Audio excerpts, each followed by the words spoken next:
Hello and welcome to the Barrelhouse Demon.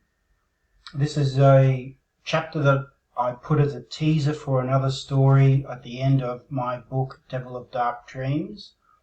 And this was written before there was AI or anything like that, so all of the writing is my own. I must admit that for this PowerPoint I have used AI to create the images.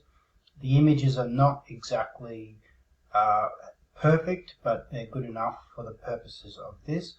And once again, I apologize for my voice. I know I'm not a professional voice actor, but let's get into it. So, purple clouds blanketed the sky, tinged with burnt orange near the dying blood-red sun. Their killing would start come sundown, but for now, only the cold wind and tumbleweeds blew in from the desert. A dozen or so townsfolk hunkered down behind the blacksmith, drinking in quick, nervous swigs from hip flasks and share earthen jugs. Their eyes were wide and darting, glancing at the barrel house, but frightened of what they might see. A young woman, tall and with flint in her eyes, hoped the iron in the smith's forge would keep the demon away. Weren't blacksmiths right up there with wizards and druids when it comes to magic? She squinted against the dry, gritty wind. Jazz could not be sure it would work, though. Demons play by their own laws and don't let anyone see the rule book. An Australian Aboriginal woman whistled to warn of her approach. Jazz, there's a pile of half-eaten horses behind the saloon. All the new tracks lead in, maybe 20 people, women and children too. She was dressed like a man, in blue jeans and a leather cowboy hat.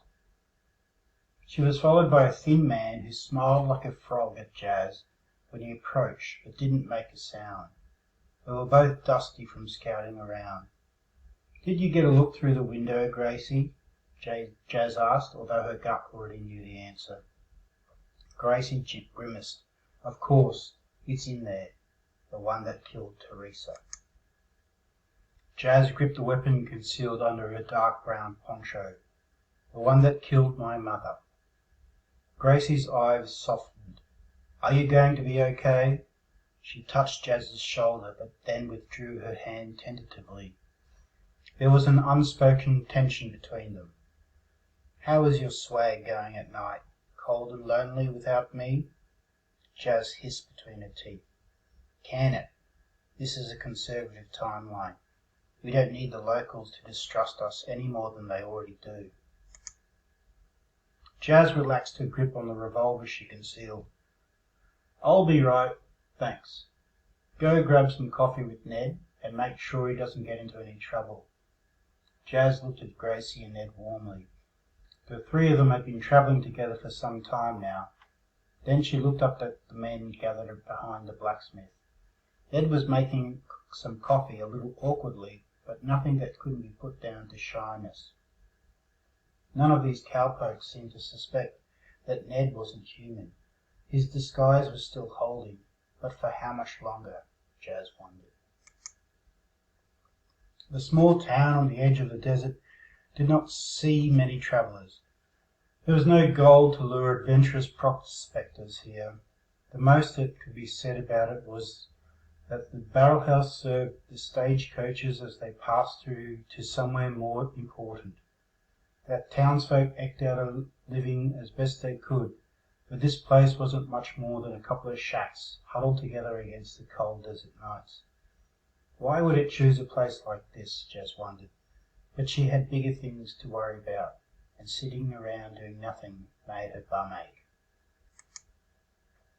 A familiar whining voice was grumbling, stirring up trouble again. The men, who were mostly farmers and cowherds, looked spooked. She shot them a smile and her gold tooth flashed in the sun. "You know why we're here, gentlemen. We're bringing down that demon bastard who's been terrorizing your town. We'll run it through one way or the other." As if on cue, that thorn in her tits, Bernard, threw his spanner into the works. "We're all going to die if we attack that thing. I've seen it knock down horses with its giant claws. It tore through those Mexican soldiers like they were made of paper.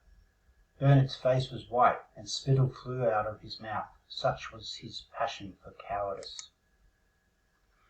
Bernard looked around at the men, and Jazz could see that some of them were nodding in agreement. She'd have to cut the infection out quickly before these guys chickened out. But what to say? The menfolk of this time did not take orders from women easily. An old rancher, Hank, spat a dark gob of dip onto the dusty ground. Don't back out now, Bernard. Do you know what that person has taken from this town? What it cost your damned sorry bottom as well? Bernard was not dissuaded. His puckered face screwed up further in contempt. It's not too late to cut and run to North Carolina. We don't even know who this person really is. And who's the witch with her? He gestured at Gracie. Gracie stood up from the fire which had been making coffee. I'm a proud Murray from Australia. My mob has been fighting these demons while yours were still living in huts. She threw her tin mug on the ground near Bernard's feet. Bernard sidestepped to dodge the cup and briefly thought of going for his pistol. One look at the murder in Jazz's eyes was enough to make him reconsider. Where the hell is this Australia, then? It ain't on any map I've seen. That's 'cause it still doesn't exist yet, you drongo. My people have been there for thousands of years. Just you haven't found them yet. Gracie's broad Aussie accent reminded Jazz of her childhood, in a different place and time, in the long, long ago, after the Star Wars and Mad Max reboots. Stop this now, Rancher Hank scratched the grey stubble off his chin. I reckon it's all caught the wagon to Santa Fe. Anyhow, ain't nothing we can do to change it, except a stand right now. Marty the preacher was hovering around like some white-collared crow trying to steal the scraps from someone else's meal. We paid the tax, but at what price? A third of the corn and the cattle, a third of the little uns, and none of us with the gall to stand against this devil till now. May the Lord have mercy on our souls. Hank looked weary. Our town must have been drenched in sin to deserve this preacher, but we don't know about the cost until it's too late.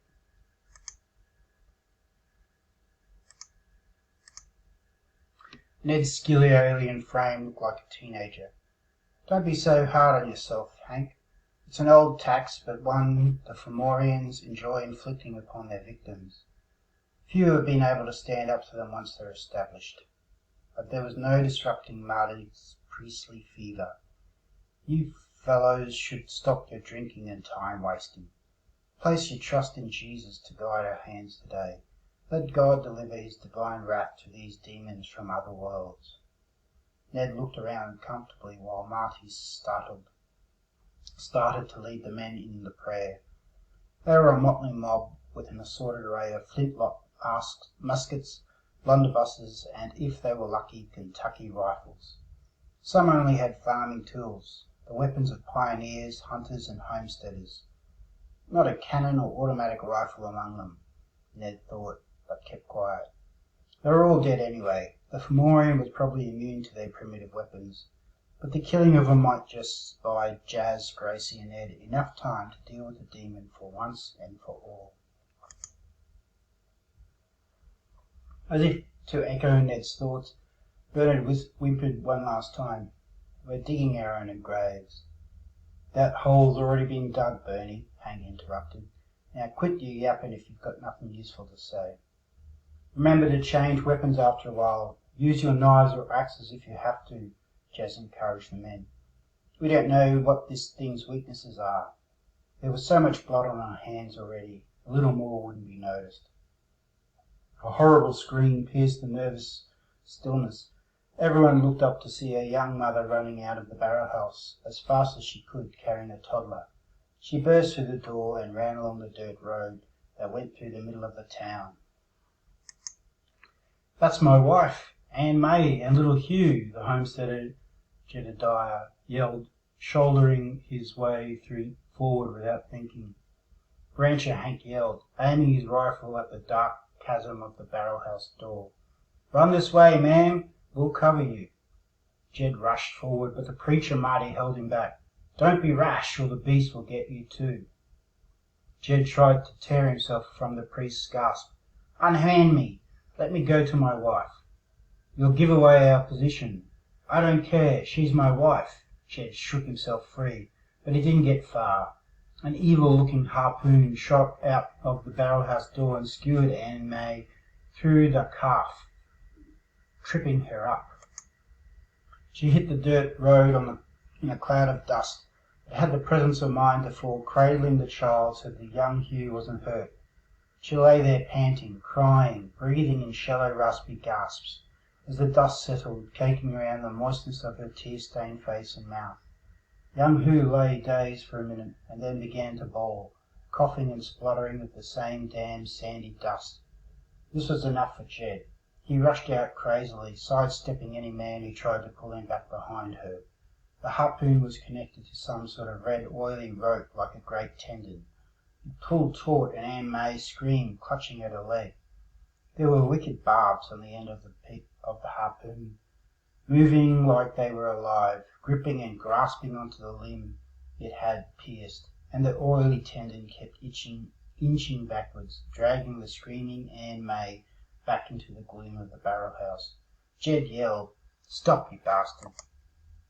The harpoon paused. Jed had gotten the demon's attention. A roaring bellow shook the shingles of the barrelhouse. Every eye was trained on the hollow chasm of the darkened doorway. An oily mist seemed to emanate from the opening, obscuring Jed's view and making his eyes water. The red tendon dragged the harpoon back towards the barrelhouse again, slowly, gradually, with malicious intent.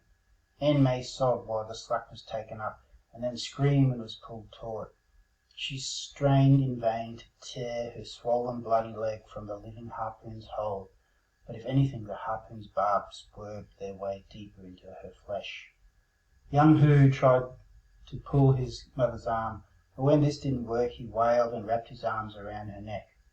While all eyes stared in horror at the inevitable path Aunt May made towards the barrelhouse door, and most people shivered with unnatural dread, Skinny Ned moved.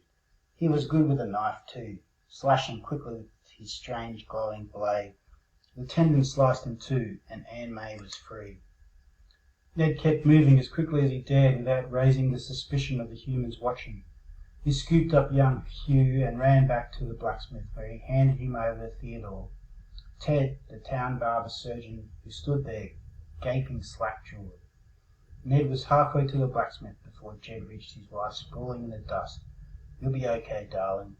Ted's ready back there. He'll stitch you up in no time." A great roar and the splintering of wood erupted from the barrelhouse door as a giant creature muscled its way into the street. Its huge scaled head had 2 rows of bullhorns, and its gorilla-like body was the size of a truck. Boiling onto the street, the demon grasped Jed, huddled as he was over his injured wife, trying to protect her. Grabbing Jed with 2 of its clawed hands, the demon broke his neck with a sudden wrench and a blood-curdling crack, then discarded the broken body with a flick of its huge arm. Aunt May screamed hoarsely and tried to stand, but she stumbled on her bad leg and sprawled back into the dirt. Jazz looked at the man and sucked her teeth. They were scared senseless. It wasn't supposed to happen like this. They'll be slaughtered. Yet you had to play the hand you were dealt, even if the deck was stacked. "Get ready, everyone. Forward and attack," she yelled over the din. The harpoons and tendons were fixed to the demon's back by the 2 appendages like fishing rods. Dark brown ooze swept from the wound where Ned sliced through the sinew, dripping into the sand dust to sizzle and congeal. And the creature's eyes, like the yawning shadows under a dolmen arch, scanning, searching, but more than that, with a mind like an ancient obsidian shard, seeking, prying below the surface of consciousness for the person who had hurt it so. Preacher Marty stood up holding his Bible and flintlock pistol. "Let's see this hot and holy thing back to hell." Spittle sprayed from his mouth, and in the frenzy, "If we die today, God, please consider our sins repaid." Unfortunately, I'm running out of time. Here we go. If you want to read more